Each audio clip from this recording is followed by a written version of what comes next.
truly looked at the box you live in? You know, four walls, a roof, all sharp corners? For centuries, that's basically been the blueprint for what we call home. But what if that entire blueprint is just fundamentally wrong?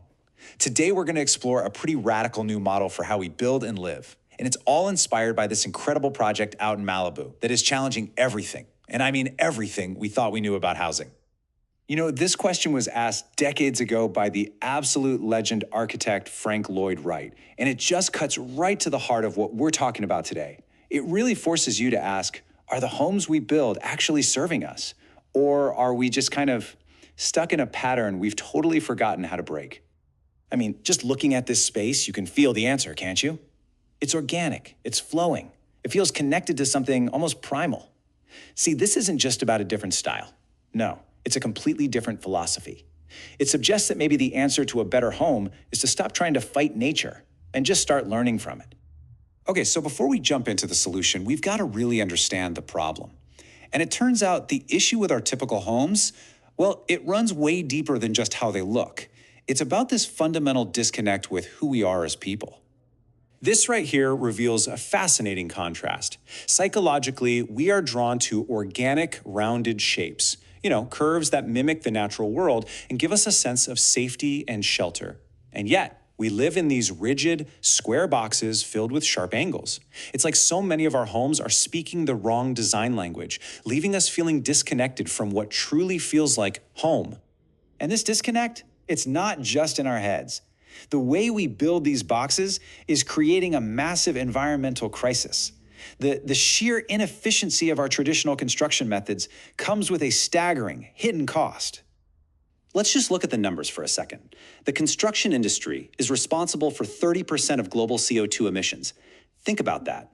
That is a huge slice of the climate change pie. And on top of that, it generates 40% of all solid waste. I'm talking about all the offcuts, the packaging, the debris when a building comes down. It adds up incredibly, ridiculously fast. And here's the kicker. It consumes more than half of our natural resources. Wood, minerals, water, more than 50% of everything we pull from the earth goes into our buildings.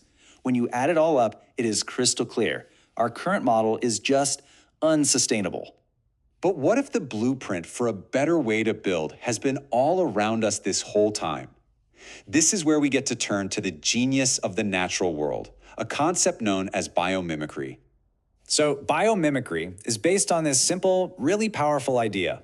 Nature, through millions and millions of years of evolution, has already solved some of the most complex engineering and design problems we face. So why are we trying to reinvent the wheel when nature has already perfected it? And you can see this principle everywhere in nature. I mean, just think about a simple eggshell. It's unbelievably thin, it uses the bare minimum of material, and yet it's strong enough to protect life. The same goes for seashells. These double-curved surfaces, they're like nature's masterclass in how to create structures that are efficient, resilient, and, let's be honest, absolutely beautiful. So how in the world do you translate these ideas into an actual house? Well, let's look at this incredible proof of concept built for Robert Downey Jr. in Malibu. It was designed by the architect Niccolo Beanie using a revolutionary technique called Binishells. The construction process itself looks like something out of science fiction. It literally starts with what looks like a giant balloon, which then transforms into this solid monolithic home.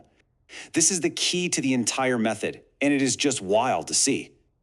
The process is surprisingly elegant. Basically, a web of steel rebar and wet concrete is laid over a massive air bladder. Then they just inflate it. And in about an hour, air pressure alone lifts the entire heavy structure into its final permanent dome shape. It's amazing.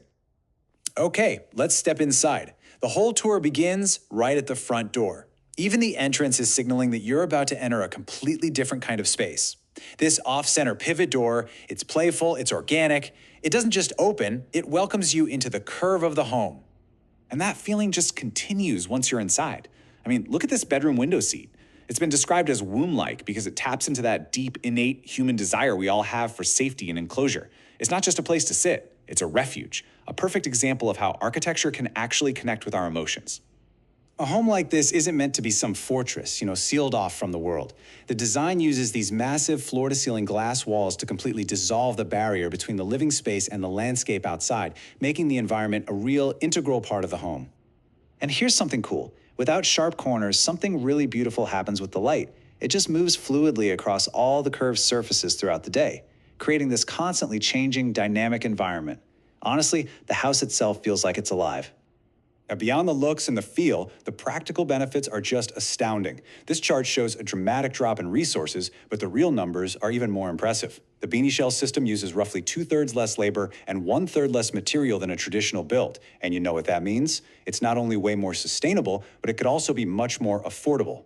So, what does all of this mean for the future? Well, this one incredible house is way more than just a celebrity home. It's a powerful statement about what's actually possible for all of us. And it's so important to remember that this isn't some fantasy. Binishells have already been used to build all kinds of things, from schools to community shelters, all over the world.